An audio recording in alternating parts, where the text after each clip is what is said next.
आप सभी का स्वागत है एक नए वीडियो में। और आज के इस वीडियो में हम बात करेंगे कि क्लाउड स्टोरेज क्या होता है, ये किस तरीके से काम करता है एंड क्या जो इसका प्रोसेस होता है उसके बारे में बात करेंगे। तो इस वीडियो में इसके बारे में पूरा डिटेल में बात करने वाला हूं, तो वीडियो के एंड तक बने रहिएगा। चैनल पर नए हैं तो फॉलो सब्सक्राइब कीजिएगा। चलिए शुरू करते हैं। तो आइए बात कर लेते हैं क्लाउड स्टोरेज के बारे में। तो सबसे पहले हम जानते हैं कि ये क्लाउड स्टोरेज होता क्या है। तो जैसे कि आपका जो स्मार्टफोन होता है, सेम इसी प्रकार से जो एक क्लाउड स्टोरेज होता है वो काम करता है। जैसे कि क्या रहता है, आपके स्मार्टफोन के अंदर जो है मूवीज होंगी या फोटोज होंगी या जो आपकी वीडियोस होंगी वो पड़ी होंगी, एंड वो पड़ी होगी आपके स्मार्टफोन के मेमोरी के अंदर, या जो आपका कंप्यूटर होता है उसके अंदर जो एसएसडी होगा या हार्ड डिस्क होगा उसके अंदर जो आपका डाटा है वैसे पड़ा रहता है। सेम इसी प्रकार से जो क्लाउड स्टोरेज होता है वो भी यही काम करता है। वो भी जो आपका डाटा है उसको स्टोर करने का काम करता है। तो सेम उसी प्रकार से क्या रहता है कि जो ये प्रोसेस होता है ये ऑनलाइन होता है, तो इस वजह से हम इसको क्लाउड स्टोरेज कहते हैं। तो सिंपल वे में मैंने आपको समझाया कि ये क्लाउड स्टोरेज क्या होता है। एंड आइए अब थोड़ा सा डिटेल में समझते हैं कि क्लाउड स्टोरेज काम किस तरीके से करता है।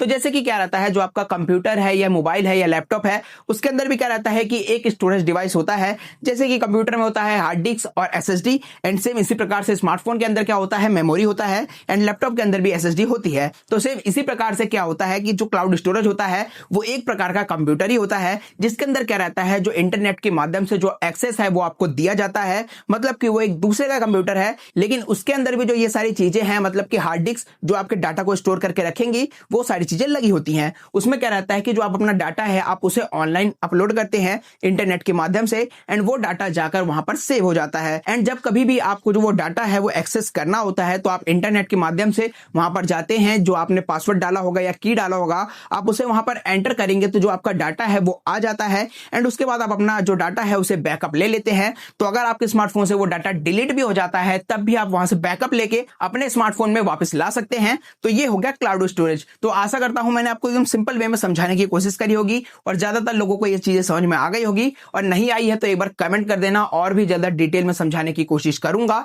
एंड आइए अब बात कर लेते हैं क्लाउड स्टोरेज के बारे में। तो जैसे कि आप सभी को पता है, हमें जो गूगल है वो एक तो हमें देता है क्लाउड स्टोरेज। जैसे कि अगर आपके पास जो फोटोज एंड वीडियोस है एंड वो काफी ज्यादा मात्रा में है तो वहां पर आपको 10 GB का जो है वो अपलोड देता है। मतलब कि 10 GB का जो डाटा है आप क्लाउड स्टोरेज पे रख सकते हो। एंड उससे अगर आप ज्यादा यूज करना चाहते हो तो उसके लिए जो कंपनीज है वो आपसे कुछ चार्ज करती हैं, मतलब कि कुछ पैसा लेती हैं पर मंथ, एंड आप जो अपना डाटा है उनके जो सर्वर है उस पर रख सकते हो। तो ये सारी चीजें आपको देखने को मिल जाती है। तो जैसे कि अभी आपने देखा होगा जियो भी आपको 2 TB का जो स्टोरेज है वो फ्री ऑफ कॉस्ट दे रहा है रिचार्ज के साथ।